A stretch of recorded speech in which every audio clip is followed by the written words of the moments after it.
Gracias por su preferencia y continuar junto a nosotros en la primera emisión de Informa TVX. Nos encontramos en el segmento de entrevista jueves 30 de marzo del año 2017. Ya está conmigo Oscar Campos, coordinador de Transparencia y Anticorrupción de ISD. Y el tema que vamos a desarrollar en estos minutos es funcionarios destituidos por vinculaciones partidarias. Bienvenido, Oscar. Qué gusto volver a encontrarnos. ¿Qué tal, Carlos? Un placer estar acá nuevamente. Gracias a ti por tomar la invitación y estar con nosotros esta mediodía. Me gustaría que iniciemos la entrevista con este punto.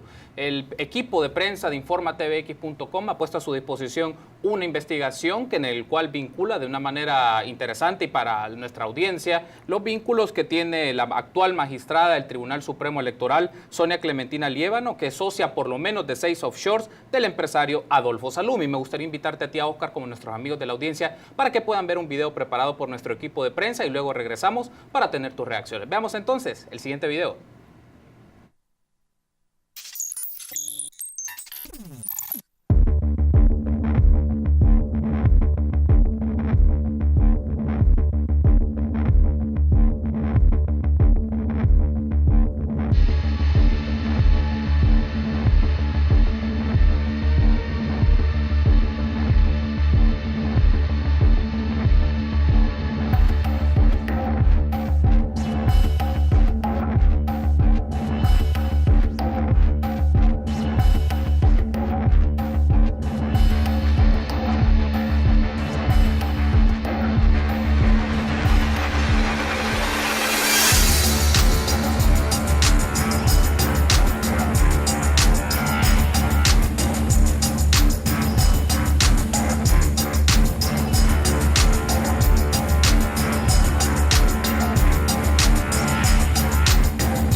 Ahí tenemos entonces un video el cual refleja un reportaje de investigación que presentó en recientes días nuestro equipo de prensa de InformaTVX.com, en el cual presenta estos vínculos de la actual magistrada del Tribunal Supremo Electoral, Sonia Clementina Liévano, que es socia por lo menos, como mencionaba, de 6 offshores del empresario Adolfo Salumi. Actualmente él es el secretario general del partido Democracia Salvadoreña. Me gustaría tener tus primeras reacciones, Oscar, sobre esto.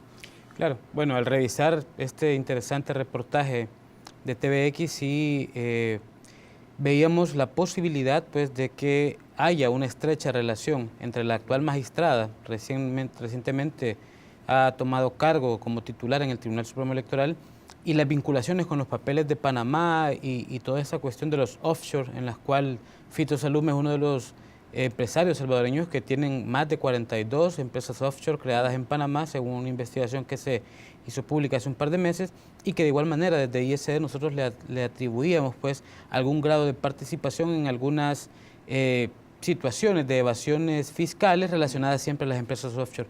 Nos preocupa en realidad pues que una magistrada de un organismo colegiado, de un ente encargado de impartir justicia jurisdiccional en materia electoral, tenga alguna relación con algún secretario, en este caso con el secretario de un partido político que todavía se encuentra vigente, y más aún pues con vinculaciones tal vez no materiales o formales, pero sí vinculaciones subjetivas, si se le pueden llamar así, a corrientes ideológicas de derecha. Ella misma lo dijo en una entrevista en la prensa gráfica. Entonces sí nos pareció una investigación muy importante de TVX, y creo que hemos comenzado también a hacer un análisis jurídico desde el área de transparencia de ISD, teniendo como base ya otros precedentes que se han sentado en el tema de elecciones de funcionarios de segundo grado, que podrían llevarse al conocimiento de la sala inclusive. Hay un aspecto aquí, Oscar, que nos puede llevar a un elemento detonante o generador. Ciertamente hablaremos de otros casos, particularmente está Eugenio Chica, Salomón Padilla y el de Ulises Rivas, y me centro en este particularmente. Esta controversia se genera también porque la Sala de lo Constitucional separa del cargo a Ulises Rivas, quien ejerció como magistrado propietario del Tribunal Supremo Electoral y por vínculos en este caso con el partido FMLN. Pero ahora tenemos el caso de la magistrada Liévano, y con esta información regresamos a la demanda de inconstitucionalidad interpuesta entonces por el señor Herbert Danilo Vega, en el cual alega que hay vicios de vulneración de artículos constitucionales en la elección de los magistrados titulares y suplentes del Tribunal Supremo Electoral. O sea, regresamos al medio del asunto, la composición en este caso del Tribunal Supremo Electoral y supuestos vínculos que pueden existir entre magistrados titulares y suplentes con partidos políticos. Claro, es un cuento de no acabar. Creo yo que la Asamblea Legislativa no ha comprendido todavía la importancia de poder plasmar al momento de llevar a cabo este tipo de elecciones de funcionarios cuáles han sido los requisitos y si se han cumplido estos requisitos de idoneidad, de competencia notoria, de independencia que pueden llegar a tener estos funcionarios en el ejercicio de sus funciones. La Asamblea todavía no está documentando muy bien eso y esto ha venido a traer una demanda tras otra. En este caso, Herbert Danilo Vega presenta una en contra de los 10 magistrados del Tribunal Supremo Electoral.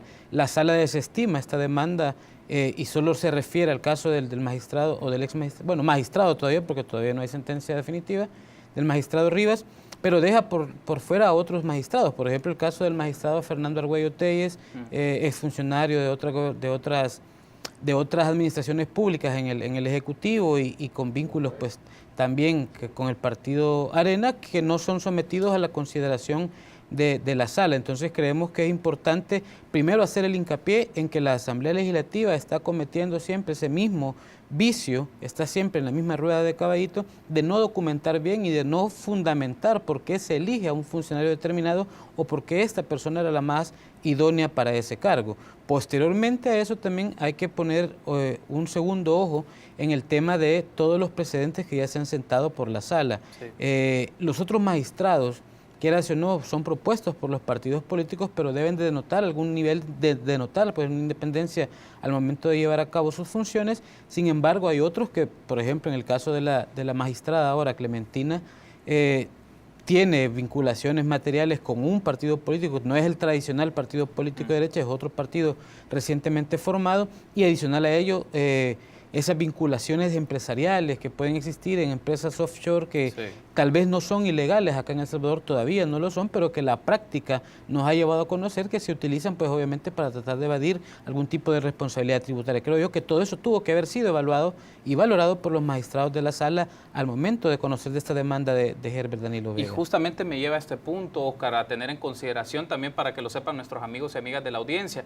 Cuando fue una reacción, en este caso de la Sala de lo Constitucional, en el cual separa a Ulises Rivas como magistrado, digamos, por lo menos en esta resolución del Tribunal Supremo Electoral, hay un aspecto y lo quiero leer textual. Claro, en nosotros desestimó a los otros 4 magistrados titulares y a los magistrados suplentes con este alegato, y cito textualmente, por ser deficiente en su fundamento material y carecer de sustento objetivo, la pretensión contenida en la demanda presentada. Cierro las comillas. En este caso, Oscar, también, claro, y me permite conectar con el punto que recién decís para ampliar un poco más, es, bueno, pero ¿cómo se puede tener más información de estos vínculos? Aparece este reportaje periodístico y seguramente puede dar la pauta para más investigaciones y conocer más información, en donde aquí se trastocan otros círculos, no solo el círculo partidario, también círculos que tienen con intereses empresariales y económicos. Y me gustaría que hablemos sobre esto, porque la sala lo desestima, según este alegato, porque hay deficiente fundamento material y carecer de sustento objetivo, pero en algunos casos es información que no resulta tan sencilla de tener acceso al mismo, ¿no? No, claro, al momento de la sala hacer esta evaluación para poder admitir y decretar esta medida en contra del magistrado Rivas,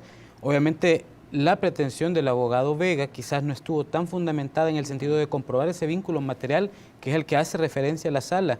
En el caso del magistrado Rivas, pues según lo que se conoce de esta resolución, hay algunos elementos que le llevan a pensar a la sala que podría estar en peligro su independencia por haber participado en un acto público en pro de una fórmula presidencial de un partido político. Así como hay esta situación de la cual la sala ahora toma para decidir en este sentido, pueden haber otra cantidad de vínculos materiales y formales inclusive que pueden ligar a los otros magistrados o a otros funcionarios de otras instituciones que son electos de esta misma manera a un determinado partido político o incluso a un determinado poder económico. No puedes alegar que solamente se trata de independencia partidaria o política partidaria. Hay que también hablar del tema de independencia al momento de ejercer sus funciones de cualquier otro sector de poder que pueda incidir en tu función como servidor público. En ese sentido, el tema económico es fundamental. ¿Qué pasaría si el día de mañana al Tribunal Supremo Electoral llega un recurso de nulidad con la inscripción del Partido Democracia Salvadoreña? El vínculo que pueda llegar a existir será un factor, aunque ella lo ha dicho en una entrevista en un periódico matutino, que no le iba a impedir hacer bien su trabajo, pero quiera o no, esa relación puede poner en riesgo el tema de su independencia. Y no es solamente el tema porque es un partido político en sí, sino que porque tiene este nexo adicional empresarial que habría que ver si efectivamente estas empresas, que en teoría están todas domiciliadas en Panamá, creadas en Panamá, para poder tener negocios allá, también están incumpliendo alguna obligación tributaria que inmediatamente a ella, como miembro de la Junta Directiva de estas sociedades, la inhabilitaría también para estos cargos. Entonces hay que hacer un análisis más profundo sobre este tema. En la resolución que presentó en aquel momento la Sala de lo Constitucional menciona o mandata a la Asamblea Legislativa no solo para consignar el proceso de elección de los magistrados del Tribunal Supremo Electoral, ya hablaremos eso más adelante, Oscar. Ahora me gustaría que nos centremos en la Corte Suprema de Justicia, porque también menciona en el caso de los magistrados que son propuestos por la Corte Suprema de Justicia, cuál fue el mecanismo, el procedimiento o el examen a través del cual se conoce los criterios y el perfil de estas personas. No pone en detalle un aspecto, cómo la Corte Suprema de Justicia utiliza o qué mecanismos utiliza para seleccionar y proponer funcionarios o personas que aspiran a ser funcionarios, en este caso de la instancia principal del Tribunal Supremo Electoral. Claro, es otro punto que hay que ponerle atención, porque quieras o no, los magistrados que conforman actualmente la Corte Suprema de Justicia son los que en estos momentos, cuando se les piden que nombren ternas, son los que hacen las evaluaciones, las entrevistas para nombrar a los representantes de la Corte Suprema de Justicia en el Tribunal Supremo Electoral y en otras instancias donde también deben de presentar ternas de parte de la Corte. Habrá conocido los magistrados de la sala actual, habrán conocido de la candidatura o de la posibilidad de postular al magistrado Rivas para ser candidato al Tribunal Supremo Electoral por parte de la Corte. Si ellos dan el aval, es bien contradictorio que ahora estén diciendo pues que no es idóneo. Entonces hay que verificar cómo se puede tener de una manera más profesional o de una manera más idónea la verificación de las capacidades, las aptitudes de cada una de estas personas que vaya a ser postulado a formar parte de estos organismos colegiados. Creo yo que ahí sí se ha abierto para nosotros que nos interesa la investigación y el tema judicial, creo que se ha abierto una caja de Pandora muy interesante a la luz de que ahora tenemos mucho más acceso a la información y que pues, tenemos muchas más posibilidades de acceder a las resoluciones que emite la Corte, de poder conocer efectivamente qué fue lo que dijeron en ese entonces los magistrados que lo postularon, si hay o no hubo algún comentario, algún indicio de este posible vínculo con el partido político, porque recordemos que el nombramiento se da también hace un par de años, no es que haya sido hace 10, fue hace 3 o 4 años y creo yo que eran los mismos magistrados que están ahorita en la sala los que conocieron, entonces habría que estar bien pendiente de eso. Y justamente quiero llegar a eso, tenemos que hacer una pausa, pero lanzo esta interrogante, Oscar, para que la pueda responder en estos par de minutos que nos restan, la podemos ampliar en el siguiente bloque. Es esto, nominalmente, ¿cuál es el procedimiento, por lo menos formalmente, que tiene la Corte Suprema de Justicia para hacer los nombramientos o posicionamientos de personas que vienen de su seno de la Corte Suprema de Justicia ante diferentes instancias del Estado salvadoreño? Digamos, ¿hay una manera o está claro en algún proceso, en alguna normativa, qué se tiene que hacer, por lo menos de manera muy básica? No, por lo menos hasta el día de hoy yo no conozco cuál es el mecanismo, si existe algún reglamento o algún lineamiento que puedan ellos tomar para el momento de tomar esas decisiones. La verdad que, como te digo, se abre una caja de Pandora en este tema y creo yo que va a haber mucha tela que cortar en ese sentido, porque por lo menos nosotros que tenemos 5 o 6 años de estar dándole seguimiento a todos estos temas de transparencia, de anticorrupción, de idoneidad de funcionarios y servidores públicos, no habíamos visto esa situación ni habíamos puesto el ojo en el análisis de cuáles son los mecanismos para que las instituciones puedan postular, a diferencia de las organizaciones de abogados y otras del tipo de elecciones para el CNJ, que hay un reglamento establecido y hay una ley, hay una normativa que te lo indica. Para este caso sí yo desconozco si existe algún lineamiento. Perfecto, Oscar. Tenemos que hacer una pausa. Me gustaría que en el segundo bloque ampliemos todavía ese tema. Permítanos una pausa. Volvemos en minutos.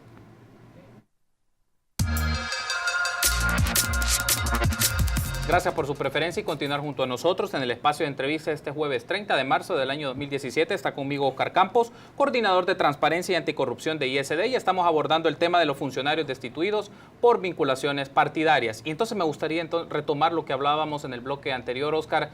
La Corte Suprema de Justicia, el análisis de la Corte Suprema de Justicia, decíamos antes de entrar al aire, es una instancia en la cual tiene como parte de sus atribuciones posicionar o formular o poner personas en algunas instituciones del Estado. Y la pregunta de rigor es, ¿cuál es el mecanismo que tiene la Corte? No se conoce, no se tiene claridad. Con la sentencia que brindó o la resolución que brindó la Sala de lo Constitucional en el caso de Ulises Rivas, mandata a la misma Corte a que explique estos procedimientos. Hasta el momento se desconoce si lo ha hecho de manera imperativa o ha cumplido con esto. Pero me gustaría gustaría que analicemos este detalle, Oscar. ¿Qué elementos, qué criterios debe tener pendiente tanto la ciudadanía como las ONGs y organizaciones que investigan temas de transparencia y anticorrupción en los procedimientos que tiene la Corte Suprema de Justicia para delegar funcionarios que sean parte de otras instituciones del Estado? ¿Qué cosas hay que observar o qué aspectos hay que tener cierto detenimiento? Porque nos deja un poco la afirmación, o lanzo esta afirmación solo para provocar. De la Corte Suprema de Justicia también hay correlaciones político-partidarias, entonces. Sí, sería muy peligroso decir que efectivamente se maneja en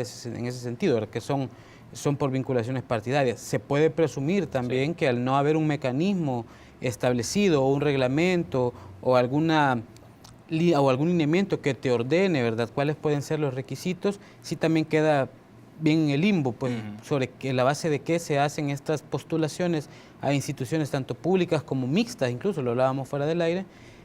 Y creemos que es importante que la Corte lo aclare, la Corte en Pleno, pues, o la encargada, la unidad encargada de hacer estas postulaciones, lo aclaren. Me imagino yo que andarán siempre por los mismos requisitos y debería de ser una pieza fundamental el tema de obviamente, ser abogado de profesión o tener la idoneidad para ejercer un cargo de representación del órgano judicial. Pues, obviamente, ser mayor de edad, estar en el cumplimiento de todos tus derechos civiles y políticos, no haber sido condenado, no tener algún tipo de proceso judicial pendiente, me imagino yo. Son requisitos muy formales, etcétera, etcétera, que la mayoría de gente cumple, pero también tenés que buscar un mecanismo en el cual vos podás evaluar como corte o como asamblea o como sea la institución que estás evaluando el perfil de un candidato, determinar si es idóneo para el cargo, qué nivel de experiencia tiene en la temática que va a ir a enfrentar, porque puede ser que seas un abogado muy bueno en materia penal, pero te vas a ir a sentar a una mesa donde solo se discute derecho medioambiental. Entonces, ¿estás preparado para dar ese salto a otra materia del derecho o no estás preparado? Esa idoneidad creo yo que se debe de hacer. Nosotros como ISD lo presentábamos en el periodo que se estaba llevando a cabo la discusión para la elección del fiscal general. No sé si te recordás, presentamos una matriz de evaluación, era muy objetiva, es decir, podías tener prácticamente que sin el nombre, sin la foto, absolutamente nada de la persona, solo irte a ver la hoja de vida y podías sacar una ponderación muy cuantitativa de su idoneidad o de sus capacidades para el cargo que se estaba requiriendo, más allá de los requisitos formales que se establece la ley. Entonces, la Corte Suprema de Justicia debería de aplicar una herramienta metodológica o un lineamiento técnico que fuera más enfocado a ese tema de garantizar la idoneidad y las aptitudes de las personas que van a postular, más allá de cualquier otro interés. Incluso la OEA en sus recomendaciones del MESICI, que hoy en la quinta ronda y en la ronda anterior, en la cuarta, mencionaban que hay que establecer criterios objetivos para poder ingresar a la función pública. Hablaba de servidores y funcionarios. Se puede traer también a colación lo que dice la Convención Interamericana contra la Corrupción y tener mecanismos objetivos e independientes que te puedan ayudar a que las personas que van a ir a ejercer cargos en la función pública y cargos tan importantes como estos de magistrados, por ejemplo, sean las personas más idóneas posibles. Ojalá que la Corte pueda darnos esa explicación ante la resolución que emitía la Sala, y si no, pues la ciudadanía deberá de estar vigilante de pedir esa información para conocer cuál es el procedimiento que se hace. Ahora hablemos un poco de la Asamblea Legislativa, Oscar. En este caso, en esta misma resolución, la Sala le obliga a la Asamblea Legislativa que presente documentación y que registre el procedimiento que se hizo para ver los perfiles de las personas que fueron al final seleccionadas como magistrados, tanto titulares como suplentes del Tribunal Supremo Electoral. En este caso, y retomo el ejemplo que tú mencionabas, cuando es el caso, por ejemplo, de titulares del Ministerio Público, Fiscalía General de la República, Procuraduría para la Defensa de los Derechos Humanos, hay una discusión y por lo menos hay un conocimiento de unas primeras listas de quienes perfilan a ser candidatos, pero en el caso del Tribunal Supremo Electoral no pareciera ser que es un procedimiento tan claro o un procedimiento por lo menos con estos indicios,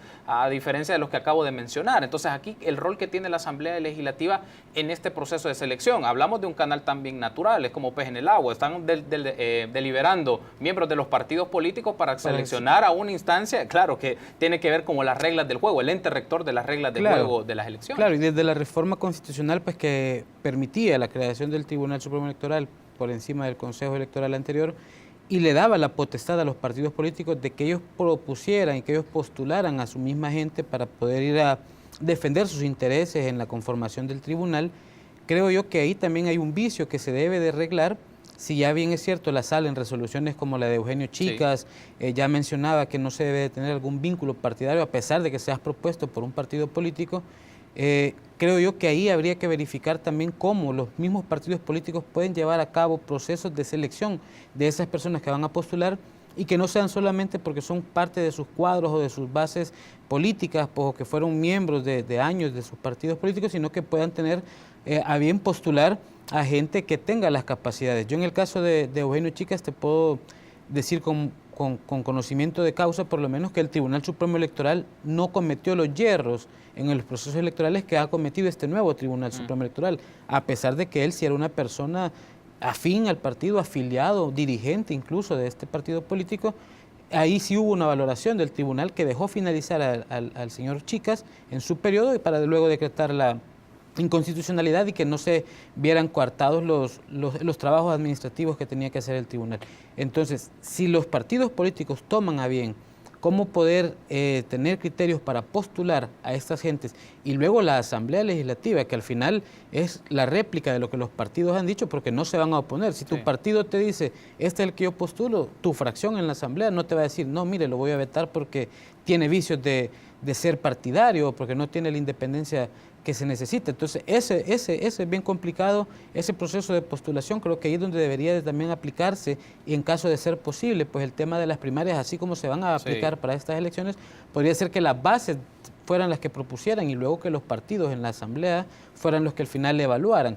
Y otro punto que hay que reclamar también a los procedimientos de elección que se hacen en la Asamblea, si bien es cierto, es bueno porque ahora se publicitan, se pasan las entrevistas de los candidatos, se saben cuántos son, se conocen sus hojas de vida a través de los sitios web, etcétera, etcétera.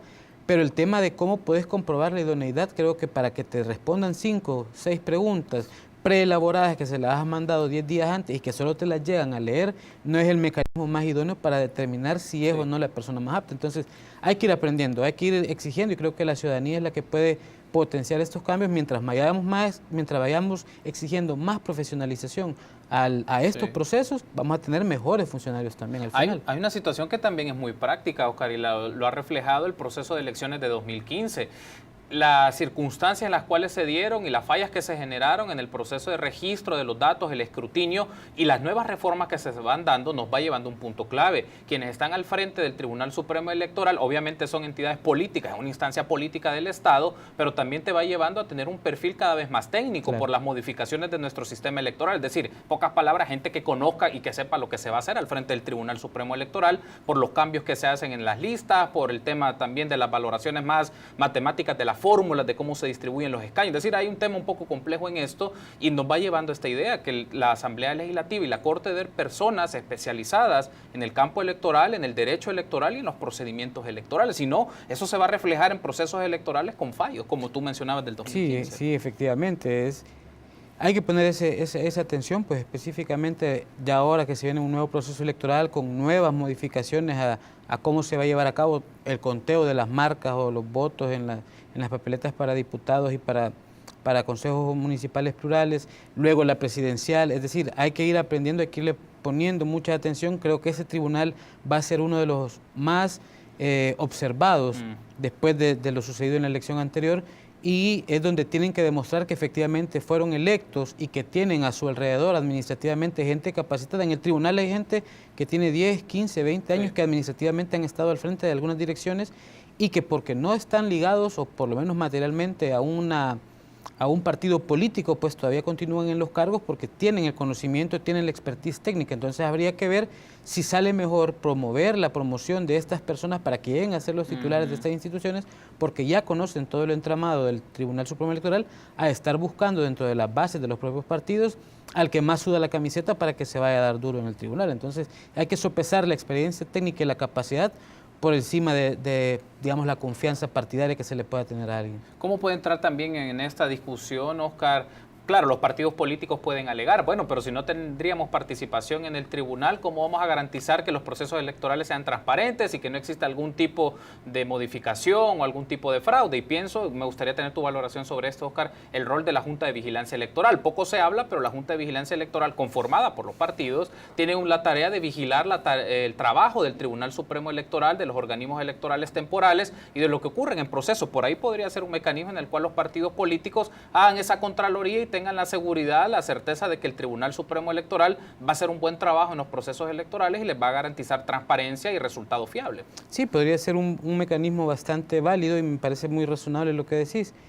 el partido político viene, propone dos personas que sean técnicamente muy buenas para ser su suplente y su propietario en el tribunal, pero al interior, en la Junta de Vigilancia, pueden tener a esas personas que tengan tanto la experiencia como la sudada de camiseta que ellos andan buscando en sus personas y poder tener ahí también otro mecanismo de control. Es decir, esto podría ayudar incluso a la idea aquella que se mencionaba de cómo poder despartidizar el Tribunal Supremo Electoral apartando las funciones administrativas que le competen realizar los comicios, los conteos y toda la cuestión, a las funciones jurisdiccionales que también le competen cuando los partidos políticos cometen alguna falla, cuando son sometidos a alguna infracción a la ley. En ese sentido podría ayudar, ya que el tribunal podría verse el encargado de llevar a cabo toda la función jurisdiccional y la Junta de Vigilancia de ver el tema del proceso electoral como tal, ¿verdad? A manera de separar las funciones y que no se mezclen lo técnico o la experticia que puede llegar a tener alguien con el tema de la independencia partidaria. Podría ser una muy buena práctica, habría que darle cabeza a ver qué piensan también la gente en el tribunal. Y uno de los conceptos, y no lo quiero poner por asuntos teóricos, pero es el debate también que está en las resoluciones de la sala, es este caso de independencia partidaria. Claro, sí. ¿Qué evoca la independencia partidaria? Y retomo algo que hablábamos en el primer bloque, Oscar, es también independencia de ciertos intereses de carácter económico, empresarial o de otras índoles. Grupos de presión hay diversos en la sociedad y en el sistema político salvadoreño. Entonces, ¿cómo también ver las garantías de que en estas instituciones como el Tribunal Supremo Electoral no se puede ver influenciados sus máximos dirigentes, quienes toman decisiones, quienes establecen jurisprudencia a nivel electoral y modificaciones en los procedimientos de sectores fuertes? Y aquí quiero conectar con algo que el ISD viene trabajando también, es un poco también el tema de la transparencia de los partidos políticos y en el tema también de carácter fiscal. Es decir, al día de hoy no tenemos certeza de quiénes son los principales patrocinadores de los partidos políticos, y eso tiene una vinculación, tiene una ramificación en este trabajo en particular del Tribunal Supremo Electoral. Me gustaría que nos ayudara con esta conexión entre estos aspectos más de carácter, si quieres, intereses económicos, financiamiento de los partidos y en este caso Tribunal Supremo Electoral. Sí, fíjate que la sentencia que da origen a estos debates, la sentencia de la Sala de lo Constitucional en una inconstitucionalidad de la 77 y la 97, porque eran dos demandas en el 2013 que fueron acumuladas contra el magistrado Salomón Padilla. Precisamente los que presentamos esta demanda, pues decíamos que había una vulneración al artículo 176 y al 85 de la Constitución relacionados al tema incluso de la independencia y de la idoneidad, los dos preceptos. La Sala asume, analiza y considera que ambos preceptos son válidos y declara la inconstitucionalidad del entonces magistrado Salomón Padilla. Sí. Y habla sobre el tema de la independencia de manera general. Lo liga un poco al tema de la independencia judicial por el rol de los jueces que deben de tener al ser magistrados, etcétera, etcétera. Pero posteriormente desarrolla en esa sentencia también la independencia en concepto amplio, como tú muy bien lo decís, de cualquier otro poder que riña contra la función pública. Y ahí ya podríamos incluir, de hecho creo que las demás sentencias que se desarrollan, que son vastas ya van varias, han abordado ese tema de la independencia que deben de tener los funcionarios y no se limita o se circunscribe solo a la independencia partidaria, que ahí hay otro debate también, ¿verdad? Que si una persona puede tener ideología política o si, porque no hay ningún ser que no sea apolítico prácticamente, claro. Pero si hay un vínculo material o formal con un partido político, puede hacer que sí exista alguna riña con su independencia. Pero ¿qué pasa del otro lado cuando, como tú muy bien lo decís, no se conoce si la persona que está siendo postulada o que se ha autopostulado para un cargo está recibiendo un apoyo de un sector económico para que en un determinado momento pueda también recibir favores o beneficios? Lo veíamos con el tema de Luis Martínez. Se postula para ser fiscal en varias ocasiones y en la elección que gana, pues gana por mayoría. Los partidos políticos lo votan y dicen que él va a ser el fiscal. Posteriormente te das cuenta que él estuvo trabajando durante más de 20 años en los partidos, en las administraciones de Arena, que estuvo ligado a la esposa del expresidente Francisco Flores en una sociedad, y al final te das cuenta que todos esos miedos y esos temores de que su independencia como funcionario iban a poner en riesgo su trabajo fueron confirmados cuando te das cuenta que manipuló para poder favorecer a otro empresario. Entonces, ¿qué es lo que sucede? Tenemos que poner mucha atención que al hablar de independencia no se puede supeditar sobre la independencia partidaria, sino que también tiene que haber una exhaustiva investigación de parte de la Asamblea Legislativa e incluso de la misma Corte, ahora que también le toca proponer a ellos candidatos para algunos organismos, de que estas personas que se están postulando tengan las capacidades y aparte tengan ese nivel de independencia, tanto del poder político, del poder económico, como también incluso del poder externos o de influencias externas. Que quieras o no, pues hay que decirlo, puedan ser que países, incluso amigos, estén presionando para elegir a ciertos funcionarios por encima de las capacidades o la idoneidad. Tengo que cerrar la entrevista, Oscar, pero con este punto. Es conocido también que Ulises Rivas, Salomón Padilla van a Estados Unidos, a la OEA, a tener audiencia, un espacio, porque consideran que se le han vulnerado sus derechos humanos en el campo político. ¿Qué pensás tú de este posicionamiento? Y también de esta idea que se menciona que las decisiones de la Sala de lo Constitucional están dirigidas para afectar directamente, en este caso, al partido FMLN. Bueno, creo que ellos están en todo su derecho, como sujetos de derecho, al haber agotado las instancias que se les permiten acá en el país de poder solicitar el cumplimiento, la satisfacción y goce de sus derechos, están habilitados para que puedan acudir a cualquier instancia internacional. Creo que todavía no han ido al Sistema Interamericano de Derechos Humanos, están ahorita solo comparecieron, me parece, ante a las audiencias de la CIDH. Esperemos a ver qué resulta, pero sí te digo, ellos están en todo su derecho. En cuanto al comentario de que los magistrados de la sala están trabajando exclusivamente para beneficiar, se puede prestar a muchos comentarios en el sentido de que lamentablemente la mayoría de funcionarios que han sido destituidos por la Sala de lo Constitucional, quiera o no, ha sido por alguna vinculación o alguna relación al partido que está hoy en el gobierno, al FMLN, mientras que personas que hayan sido, digamos, sustituidas o destituidas, que tengan alguna relación con la oposición, todavía no se ha visto un caso para poder establecer si existe una balanza. Yo creo que la sala está haciendo algunos análisis, hemos visto algunas sentencias muy buenas y otras que te generan también el morbo para poder discutirlas si pudieron haber resuelto de otra manera.